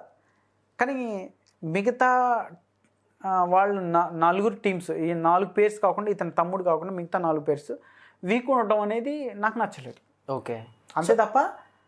బట్ అతను ఏం చేశాడంటే ఇప్పుడు కూడా ఒక గొప్ప విషయం ఓంకార్ను మెచ్చుకోవాల్సింది ఏంటంటే ఇప్పుడు కూడా వాళ్ళ తమ్ముడు గురించి ప్రయత్నిస్తున్నాడు. అతన్ని ఏదో ఒక నిలబెట్టారంటారా? నిలబెట్టినట్టే కొద్దిగా చూడాలి. అసలు ఈ షోలన్నీ స్క్రిప్టెడ్ అండి ముందే? నో స్క్రిప్టెడ్ ఇదంతా ఆటా 2లో కాదు, ఏడవటాలు ఉంటాయి. లేదు, ఆటా 2లో అమ్మారాశేఖర్ నేను సీరియస్ అయ్యింది, ఆటా 3లో నేను సీరియస్ అయ్యాను. అది సిచ్యువేషన్ డిమాండ్ చేసింది. ఎందుకంటే అక్కడున్న సిచ్యువేషన్ మేము యాజ్ అ కొరియోగ్రాఫర్ మాకు తెలుసు వాళ్ళు ఏం బిహేవ్ చేస్తారు. ఎక్స్ట్రాల్ చేస్తే మాత్రం చాలా కోపం వస్తుంది. నువ్వు వర్త్ఫుల్ ఉండు, నువ్వు బిహేవ్ చేయి, దానికి మేము రెస్పాండ్ అవుతాం. నువ్వు వర్త్ఫుల్ కాకుండా బిహేవ్ చేస్తే సంఖ్య ఫిరాయిస్తుంది. అదే జరిగింది. ఈ కోపంతో 22 సంవత్సరాలు ఎంతమంది కొట్టారు అసలు ఇండస్ట్రీలో, చెప్పండి నిజంగా? అంటే నాకు చిన్న యాటిట్యూడ్ ఏంటి తెలుసా, నేను కష్టపడిపోయి వచ్చా, ఎవ్వరు నన్ను తీసుకురాలేదు. కష్టపడకుండా ఎవడైతే యాటిట్యూడ్ చేసే వాళ్ళందరినీ తిట్టాను, వాళ్ళందరినీ కొట్టాను. ఎందుకంటే ఇప్పుడు స్టార్ లైన్ ఉన్నారు ఎవరన్నా, కొరియోగ్రాఫర్ కావచ్చు, హీరోగా కావచ్చు, నిజాలు చెప్పాలి. లేదు, నిజాలు చెప్పడం కాదు, ఎవరిని నేను కించపరుస్తున్నాను. ఎందుకంటే నటరాజ్ మాస్టర్ ఎక్కువ బూతులు తిడతారు, కొడతారు, బూతులు మాట్లాడు బూతుల్లో కూడా మంచి బూతులు చెడ్డ బూతులు ఉంటాయి కదా, రెస్పెక్ట్ గా తిట్టే బూతులు వేరు ఉంటాయి. నేను డైరెక్ట్ ఎగస్టాల్ చేయకు, నాటకాలు వేయని చెప్తాను, అంతకు మించి తప్ప బూతులు మాట్లాడటం. నాకు చెప్తున్నారా? ఎంతమంది కొట్టారు చెప్పరు అయితే, తిట్టారు. సీరియస్ అవటం అయితే చాలా హీరోయిన్స్ సీరియస్ అయ్యాను, చాలా హీరోయిన్స్తో ఇలా హీరోయిన్స్ ఒప్పుకుంటారు సీరియస్ అయితే అసలు. మరి నేను అప్పుడు చూసి భయపడేవాళ్ళు వాళ్ళు, ఏమంటే ఈయన కాంప్రమైజ్ అవ్వడు, ఇలా ఒప్పుకోడు అని. అదే సుధా చంద్రన్ గారు మన ప్రాక్టీస్కి వచ్చారు, లెజెండరీ పర్సన్, మన మయూరి వచ్చి ఆమె నటరాజ్ మాస్టర్ ఏమో తప్పలేదు, ఆమె కూడా భయపడుతుంది. అమ్మ మీకు దండం పెడతాను, మీరు లెజెండరీ. నేను పెట్టుకున్నారా జుట్టు పైకి ఎత్తని భయం ఉంది అక్కడ? ఏం లేదు, రాసి పెట్టి కూడా లేదు. అమ్మ మీకు దండం పెడతాను, నేను అలాంటి పర్సన్ కాదమ్మా, మీరు దండం పెడతాను, మీరు అలా లేదు మాస్టర్, మీరు పర్ఫెక్ట్ లేకపోతే అసలు ఒప్పుకోరు కదా, నేను ఇప్పుడే వచ్చాను ఏమనుకోవద్దు అంటారు. అయ్యో అలా కాదమ్మా, మీరు లెజెండరీ, మిమ్మల్ని మీ ముందు మేము చాలా చిన్న పిల్లలం. ఓకే, మేము చదువుకునేటప్పుడు మీ లెసన్ చదువుకున్నాం, మేము పైకి వచ్చాం, ఓ ఇన్స్పిరేషన్గా తీసుకున్నాం. ఓకే, అలాంటి మీరు ఇలా చెప్తే మేము తట్టుకోలేము. మాస్టర్ మీరు కొన్ని షోలలో బాగా ఎలివేట్ అవ్వడానికి, మీ ఈవెంట్స్ ఏంటో చూపించుకోవడానికి కొంతమంది హీరోయిన్స్ని న్యూడ్గా కూడా చూపించారని ఉంది మాస్టర్, నిజమా కాదా? అది ఇది రాంగా? ఇది నీ డైలాగ్, నేను ప్రూఫ్ చూపిస్తాను. మరి ఇప్పుడు ఈ షో అప్పుడు అంజలా జవేరి, నేను వీలైతే ఇండస్ట్రీని కూడా వదిలేస్తా, బట్ తప్పు అయితే చేయను. ఈ ఈవెంట్ టైంలో తను చాలా లేట్గా వచ్చింది. ఓకే, అప్పటికి సాంగ్ అనౌన్స్మెంట్ అయిపోయింది. జైన్ డైరెక్టర్ ఆయన తీసుకొచ్చింది. తను తీసుకురావడంలో లేట్ అయిపోయింది. యాక్చువల్లీ ఇక్కడ నుండి తను వేసుకున్న డ్రెస్ ఇక్కడ నుండి వేసుకోవాలి, ఇది వేసుకోవడం మర్చిపోయింది, ఇలా వేసుకుంది. అప్పటికి సాంగ్ అనౌన్స్ చేశారు, తను వచ్చింది. చేస్తున్నప్పుడు ఇక్కడ స్టిఫ్ లేకపోతే డెఫినెట్లీగా జారిపోద్ది. అది వేసుకోలేదు తను, కంప్లీట్ జారిపోయింది. అప్పుడు నాకు ఏం అర్థం కాలేదు, ఏంటిది ఇలా అయిపోయింది, నాకు మైండ్ బ్లాక్ అయిపోయింది. ఇంతమంది పబ్లిక్ ఉన్నారు ఏంటిది అని నేను కంప్లీట్ బ్లౌజ్ లేకుండా సాంగ్ తీశారు మీరు కొరియోగ్రఫీ, అవునా కాదా? ప్రతి హీరోయిన్కి, ప్రతి ఆర్టిస్ట్కి మీరు తాకలు పెట్టారా లేదా, బయట సరిగా ఉందా లేదా, ఎందుకంటే వాళ్ళు ఏ తప్పు చేసినా మాస్టర్ కదా, నేను తలెత్తుకోలేను. వాళ్ళు నాతో పాటు చేసిన, నా టీంలో చేసిన, మరి ఇప్పుడు ఇది తలెత్తుకునే పనా? ఆమె తప్పది, ఎందుకంటే ఆమె లేట్గా వచ్చింది. ఓకే, అనౌన్స్ చేశారు, నాకు తెలిసి సుమా అనుకుంటా, ఐ థింక్ యాంకర్ సుమానో ఝాన్సీయో ఉన్నారు. అనౌన్స్ చేశారు, ఆమె వచ్చి ఇదిగో డ్రెస్ అంటే నేను వేసుకొని వస్తానండి, నేను రెడీ చేసుకుని రెడీగా ఉన్నా. పరిగెత్తుకుంటూ వచ్చింది, సాంగ్ స్టార్ట్ అయిపోయింది. ఓకే, చేస్తుంది, జారిపోయింది. నేను షాక్ అయిపోయినా. అప్పటికప్పుడు దగ్గర లాక్కొని ఏదైతే తన ఇది ఉందో అది పైకి లాగి దగ్గర లాగి చేసుకుంటూ తీసుకెళ్ళిపోయి డాన్సర్ అమ్మాయిని పిలిచి అర్జెంటుగా ఇది కట్టండి అని చెప్పి నేను వెళ్ళి డాన్స్ చేసి మళ్ళీ తను తీసుకొచ్చాను. ఓకే, ఎప్పుడు మన ఇండియన్ కల్చర్లో మన లేడీస్ని అవమానించకూడదు, అది నేను ఏ రోజు చేయను. ఆ రోజు కూడా నేను చాలా అతి జాగ్రత్తగా బిహేవ్ చేశాను కాబట్టి ఆ చిన్న దాంతో వెళ్ళిపోయింది, లేకపోతే ఆమె డ్రెస్ ఇక్కడ దాకా వచ్చేసేది. బట్ ఇది ఇప్పటికి కూడా వైరల్ అవుతానే ఉంది కదా? అవుతుంది కదా. ఇంకా మంచి ఎప్పుడు వైరల్ అవుతుంది, చెడే కదా వైరల్ అయ్యేది. రామాయణంలో రావణాసుడికి ఎక్కువ డిమాండ్. ఓకే, ఎందుకంటే ఇప్పుడు మీరు రావణాసుడు కదా, 22 సంవత్సరాల నుంచి అంతే ఉందా డిమాండ్, ఏమైనా తగ్గిందా? ఇక్కడ ఒకటే పాయింట్ గుర్తుపెట్టుకోండి, లైఫ్లో మనం ఎంత కష్టపడతామో దాన్ని తగ్గట్టే మన రిజల్ట్ ఉంటుంది. ఓకే, కూర్చుంటే అయ్యే పని కాదు, మన కష్టం మనం ఎప్పుడైనా ఎక్కడన్నా తీసుకెళ్తుంది. మాస్టర్ కష్టపడి వచ్చిన వాళ్ళకి కూడా రాళ్ళ దెబ్బలు ఎక్కువ ఇండస్ట్రీలో. నేను నచ్చితే వర్క్ చేస్తా, నచ్చపోతే హ్యాపీగా ఒక్క ఈవెంట్ అయినా సరే హ్యాపీగా ఉంటా. ఓకే, ఇండస్ట్రీలో మిమ్మల్ని బాగా హట్ చేసి ఇబ్బంది పెట్టిన వాళ్ళు ఉన్నారా ఈ 22 ఇయర్స్లో? నేను 14 ఇయర్స్ జీలో వర్క్ చేశాను. 1, 2, 3 టైమ్స్ నటరాజ్ మాస్టర్ కాకుండా వేరే ఏదైనా ట్రై చేద్దామని ప్లాన్ చేశారు. కొత్త వాళ్ళనే 14 ఇయర్స్లో 3-4 టైమ్స్ ట్రై చేశారు. ఈ 4 టైమ్స్ కూడా నటరాజ్ మాస్టర్ వాల్యూవే తెలిసింది తప్ప కొత్తగా ట్రై చేసింది వాళ్ళు ఏం దొరకలేదు వాళ్ళకి. ఎందుకంటే ప్యాషన్తో వర్క్ చేసాం తప్ప ఏదో సాధించాలి, సంపాదించాలని మాత్రం చేయలేదు. ఎప్పుడు మనం చేసే వర్క్ హై లెవెల్లో ఉండాలని పనిచేసాం. మీరు బాధ పెట్టిన సన్నివేశాలు ఎవరినన్నా, డాన్సర్స్ని కానీ, హీరోయిన్స్ని కానీ, హీరోస్ని కానీ? నేను హీరోయిన్స్ని ఎప్పుడు బాధపెట్టలేదు, ఓన్లీ శ్రేయా విషయంలో మాత్రం డైరెక్ట్గా ఇలా మాట్లాడటం జరిగింది అంతే. అంత పెద్ద టాప్ హీరోయిన్ తను ఆ టైంలో అయితే సో వాట్, ఎంటర్టైన్మెంట్ విషయంలో ఎవరైనా చిన్నవాళ్ళే ఆడియన్స్ ముందు, వాళ్ళకి ఎంటర్టైన్మెంట్ ఇవ్వాలి అంతే ఎవరికైనా. ఇప్పుడున్న కొరియోగ్రాఫర్స్ మీద మీ కామెంట్ ఏంటి? శేఖర్ మీద లేదు, ఆయన కష్టపడ్డాడు, పైకి వెళ్ళాడు. ఎలాంటి డేస్ నుంచి మీకు శేఖర్ మాస్టర్ తెలుసు? నేను మగధీర షో టైంలో ఆయనతో చిన్న డ్యాన్స్ ఫ్లోర్ ఉండేది. ఒక 10 నుండి 12 డ్యాన్స్ ఫ్లోర్స్ హైర్ చేసాము. ఓకే, అందులో ఆయన ఒక ఇన్స్టిట్యూట్. సో అప్పుడు నాకు తెలీదు, మనోళ్ళే చెప్పారు ఇట్లా శేఖర్ మాస్టర్ అని ఒక చిన్న ఇన్స్టిట్యూట్ ఉంది, ఆయన మాట్లాడండి, నేనేం మాట్లాడాను. అప్పటి నుండి తెలుసు. బట్ ఆయన కష్టపడిన తత్వానికి ఆయన ఆ లెవెల్కి వెళ్ళాడు. రఘు మాస్టర్ కూడా చాలా కష్టపడ్డాడు. ఆయన ఇంకా కష్టపడితే ఆయన ఇంకో లెవెల్లో ఉంటాడు కానీ, బట్ ఆయన ఎందుకు చాలా రిలాక్స్గా వెళ్తున్నాడు. బట్ ఇంకాస్త బాగా కష్టపడితే ఆయన నెంబర్ 1 మాస్టర్. ఆయన కూడా జానీ కూడా ఫుల్ ఒక ఎనర్జెటిక్ పర్సన్. బట్ ఆయన కూడా మంచి మాస్టర్.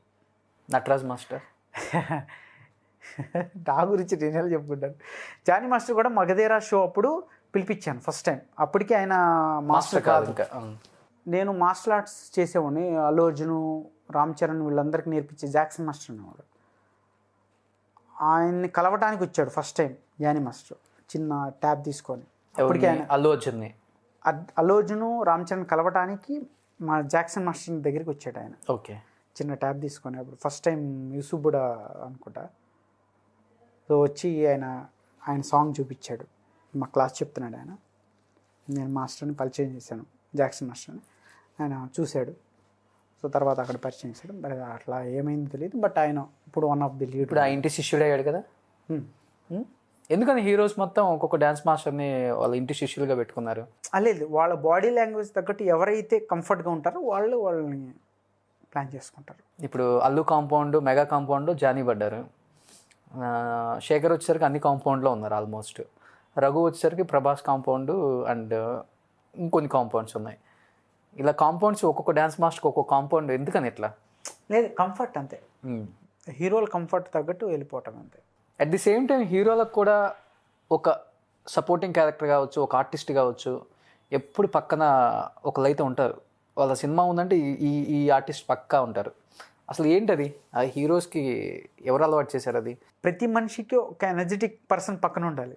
గాసిప్స్ చెప్పేవాళ్ళ? గాసిప్స్ అని కాదు, మనం ఏదైనా ఆలోచిస్తాం, ఆలోచనకి యాక్టివేట్ చేసే పర్సన్స్ కావాలి. ఇప్పుడు ఒక పర్సను నేను ఇది చేయాలని స్ట్రాంగ్గా ఫీల్ అవుతాడు, దానికి యాక్టివేట్ చేసే పర్సన్ కావాలి. ఇప్పుడు నేనున్నాను, సపోజ్ ఏదైనా చేయాలని ప్లాన్ చేశాను, నాకు ఆర్కే మాస్టర్ ఉన్నాడు, అతను యాక్టివేట్ చేస్తాడు. సో ఇది చేస్తే బాగుంటుంది, ఇలా చేస్తే బాగుంటుంది, ఇలా వెళ్తే బాగుంటుంది. సో అలా ఏదైనా ఇప్పుడు అగ్గిపెట్టు ఉంది, దాంట్లో అగ్గిపుల్ల తీసి కాల్చాలన్న ఉద్దేశాన్ని కల్పించగలగాలి. అప్పుడే ఏ ఒక్క పనైనా సక్సెస్ అవ్వగలుగుతుంది. అలాంటి ఒక సపోర్టింగ్ చెప్పే వాళ్ళే మీ గురించి తప్పుగా చెప్పారంటే కొంతమంది హీరోస్కి, నిజం అది? భజన చేసేవాళ్ళు ఉంటారు కామన్. నితిన్కి భజన చేసేవాడు ఒకడు ఉన్నాడు కన్ఫర్మ్. తర్వాత ఇప్పుడు అందరి హీరోలకి ఒక భజన క్యారెక్టర్ ఉంటారు కంపల్సరీ పక్కన. వాళ్ళు ఎవరైతే క్లోజ్ ఉన్నారో వాళ్ళని అవాయిడ్ చేయడానికి వాళ్ళు ఏదో రకరకాల డ్రామాలు ఆడుతూ ఉంటారు. కామన్ థింగ్ అది. మీ పక్కన ఏమన్నా పెట్టుకున్నారా మీకు కూడా? నేను ఎప్పుడు పెట్టుకోను, నాకు దానికి ఫుల్ అగైనిస్ట్. మాస్టర్ ఈ 22 yearsలో సంపాదించింది ఏంటి మాస్టర్ ఇండస్ట్రీకి వచ్చి మీరు? నటరాజ్ మాస్టర్ అని ఒక బ్రాండ్. ఈయనకి షో ఇస్తే మినిమం గ్యారంటీ అనే ఒక నమ్మకం. అదొక్కటి సంపాదించారు, డబ్బులు ఏం సంపాదించలేదు. ఎందుకంటే ఎలా బతుకుతున్నారు? అది వచ్చేస్తాయి డబ్బులు అంటే కంప్లీట్గా పెట్టేం కదా, ఉన్నంత వరకు ప్లాన్ చేస్తాం. ఇప్పుడు మంది ఐఫోన్, చైనా ఫోన్ కాదు, ఐఫోన్ లెవెల్లోనే ఇస్తాం క్వాలిటీ. ఈవెంట్లు చేసి దాదాపు 50 కోట్ల పైన సంపాదించిన నటరాజ్ మాస్టర్ అంటారు, నిజం అది? అది రాంగ్. ఇంకా పైన అది రాంగ్, అది ఇంకా పెద్ద ఫిగర్. తప్పు అయితే సారీ, నేనే 100.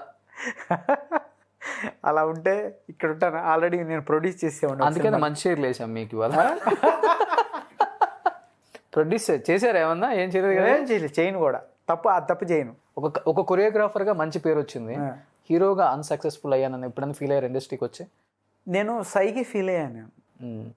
నాకు నచ్చలే ఆ క్యారెక్టర్, బలవంతంగా చేశా. ఒక సీన్లో నేను ఈ సీన్ నటించాలి అని ఆయన అడిగా, రాజమౌళి గారిని ఇలా నటించాలని అడిగా. చేసేయి అన్నాడు. సార్ చెప్పండి సార్ అన్న. లేదు చేసేయి పో అన్నాడు. ఎందుకు వచ్చాను ఇక్కడికి నేను అని ఫీల్ అయ్యాను. అంటే వే ఆఫ్ ట్రీట్ బాగాలేదా మీకు? లేదు, ఆయన నా బాగా క్లోజు, బట్ ఆయన అలానే ఉంటాడు. ఇప్పటికి మీ ఫ్రెండ్షిప్ అలానే ఉందా?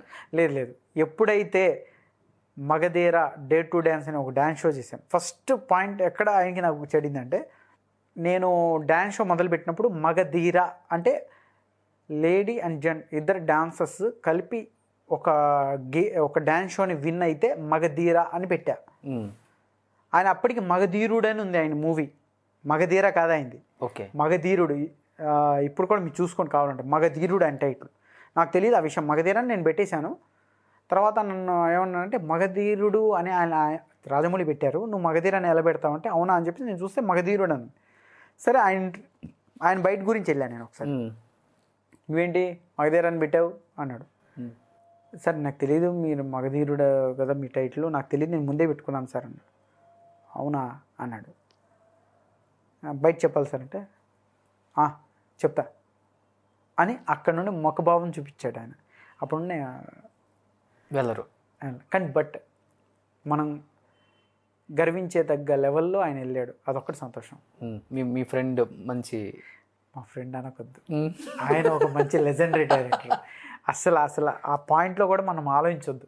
ఓకే, ఆయన మంచి డైరెక్టరు, మనల్ని తలెత్తుకునేటట్టు చేశాడు. సౌత్ ఇండియాలో తెలుగు వాళ్ళని తలెత్తుకునేట్టు చేసిన ఒక డైరెక్టర్ ఆయన. నిజంగా అండి ఇండస్ట్రీ వాళ్ళు చాలా అద్భుతంగా ఉంటారు. ఇంటర్వ్యూస్కి వచ్చినప్పుడు నేను చాలా మందిని చేస్తున్నాను కదా, చాలా అప్పటికి వాళ్ళకి వీళ్ళకి మధ్య మంచి సంబంధం ఉంటుంది. మనల్ని తలెత్తుకునేలాగా చేశారు, మన ఇండియాని తలెత్తుకునేలాగా చేశారని. మీరు ఎప్పుడైనా ఇండస్ట్రీలో ఎదురైనప్పుడు తలదించుకునేలాగా చేసుకుంటారా మీరు మళ్ళీ ఎలా ఉంటుంది ఎదురైనప్పుడు? ఎందుకంటే 24/7 ఇండస్ట్రీలో ఏదో ఒక వర్క్ మీద అటు ఇటు ఇటు ఇటు జరుగుతూనే ఉంటాం. ఇంత మంచి చేసావంటే మంచి చేసామంటాం, మంచి చేయలేకపోతే నువ్వు బాగా చేయలేదని చెప్తాను. నేను ఎన్టీఆర్కి చెప్పాను అశోక్ సినిమా దొబ్బేసింది కదా అని, ఏం చేయను అని అన్నాడు. ఓకే, టచ్ పబ్, నాగార్జున గారి టచ్ పబ్లో ఆయన బయటకు వస్తున్నాడు, ఆయన కారులో అప్పుడే కారు అద్దాలు దింపాడు. ఎవరిని చూస్తే ఎన్టీఆర్కి నాకు మంచి ర్యాప్ ఉంటుంది. ఏంటి అశోక్ సినిమా దొబ్బేసింది కదా అన్నాను నేను. డైరెక్ట్ అలా మాట్లాడతా, ఎవరితో అయినా సరే ఉన్న ఫ్యాక్ట్ మాట్లాడతా, రిసీవ్ చేసుకునే దాన్ని బట్టి ఉంటుంది. అంత ర్యాప్ ఉంటుంది ఎన్టీఆర్కి నాకు. బట్ ఇప్పుడు నేను టచ్లో లేను కానీ బట్ చెప్తున్నాను అంతే తప్ప నువ్వు బాగా ఎదిగావంటే ఎదిగావని చెప్తాం. ఓకే, లేదు పోయిందంటే పోయిందని చెప్తాం. భజన చేయకూడదు, భజన ఎవరికి చేయకూడదు. ఏంటి ఫీలింగ్ ఏంటి ఆయన ఆ మాట అనగానే? ఏం చేస్తాం, తప్పదు, ఇంకేం చేస్తాం, అన్నీ అనుకోంగా అన్నాడు.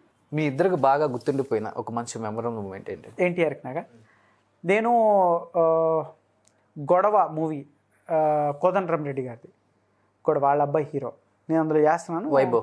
వైభవ్ పద్మాలయంలో షూటింగ్ జరుగుతుంది. అదే టైంలో యమ దొంగ ఒలమ్మి తిక్కరేగిన సాంగ్ నడుస్తుంది. అప్పటికి నేను ఎన్టీఆర్ని చూడలేదు, ఇద్దరు ఫ్రెండ్స్ అక్కడే ఉన్నారు, నడుస్తుంది. నేను షూటింగ్లో ఇక్కడే యమ దొంగ నడుస్తుంది, రాజమౌళిను ఎన్టీఆర్ ఉన్నారు సాంగ్ అంటే నేను పరిగెత్తుకుంటూ వెళ్ళా. దీనికి ఆ టైంలో అభిమానం కాబట్టి పరిగెత్తుకుంటూ వెళ్ళి నేను సెంధిల్ని అడిగా, కెమెరామెన్, ఆయన నాకు మంచి ఫ్రెండ్. ఎన్టీఆర్ ఎక్కడ ఉన్నాడు అన్న, బయటే ఉన్నాడుగా అన్నాడు. బయట ఎక్కడ ఉన్నాడు అన్న, అక్కడే ఉన్నాడు చూడు అన్న. చూస్తే షర్ట్ లేదు, వితౌట్ షర్టు ఆయన ఫుల్గా బిజీలో ఉన్నాడు. చూస్తే నేను షాక్ అయినా, చూస్తే ఏంటి ఇంత సన్నగా ఏమన్నాడు. ఫుల్ జిమ్ చేసిన అది అన్నాడు. అవునా, ఒక బాగా చేసావా అని అంటే మాట్లాడుకున్నాను కాసేపు, ఒక 10 నిమిషాలు ఇద్దరం కలిసి. సో నా జీవితంలో నేను ఎన్టీఆర్ని అలా చూస్తానని ఎక్స్పెక్ట్ చేయలేదు. ఓకే, నేను లావుగా ఉన్నప్పుడు ఎన్టీఆర్ని చూశాను. యమదొంగ సాంగ్ అప్పుడు మళ్ళీ అక్కడే ఐ థింక్ రామాయణ స్టూడియో అక్కడ చూశాను. ఓకే, ఆ యమదొంగ సాంగ్ అప్పుడు ఓలమ్మి తిక్క కింద ఆ సాంగ్లో చూశాను. సన్నగా అయిపోయాడు. నేను ఎవరో డాన్సర్ అనుకున్నాను యాక్చువల్లీ. అక్కడ నుంచో ఉంటే ఎవరో ఇతను అనుకున్నాను, లోపలికి వచ్చేసాను. బయటికి వెళ్ళి మాట్లాడితే షాక్ అయిపోయాను. ఇంత శ్రీకంటే నేను అది ఒక డ్రీమ్లో చూడగలుగుతాం. అది లావు నుండి సన్నగా, అదే ఫస్ట్ టైం. సో ఒక 10 minutes మాట్లాడుకున్నాం, మళ్ళీ నేను వెళ్ళిపోయాను. ఏంటి మాస్టర్ మీ లవ్ స్టోరీ ఏంటి? అసలు ఇండస్ట్రీకి వచ్చిన తర్వాత లవ్ మ్యారేజ్ చేసుకున్నారు కదా మీరు కూడా? Love marriage. డాన్సర్ తను కూడా? డాన్సర్, తనకి మాస్టర్నే నేను. ఓ, తనే మాస్టర్, మీరు డాన్సర్? లేదు, నేను మాస్టర్, తను స్టూడెంట్. మీ స్టూడెంట్నే పట్టేశారు? పట్టలేదు, సిచ్యువేషన్స్ డిమాండ్ చేసాయంటే ఇదేదో పెద్ద స్టోరీ ఉంది. యాక్చువల్లీ నేను రోమియోని సిన్సియర్ లవ్కి పడిపోయాను అంతే. ఫస్ట్ మీరే ప్రపోజ్ చేశారా? నేనే ప్రపోజ్. ఫస్ట్ తను నాకు ఇష్టపడేది, బట్ నేను ఎవరిని కేర్ చేసేవాడిని కదా అప్పుడు. సో ఇంత బాగుంటారు కదా మీరు, ఇంతమంది హీరోయిన్స్తో వర్క్ చేశారు, ఎంతమంది హీరోయిన్స్ మనసు దోచుకున్నారు మీరు?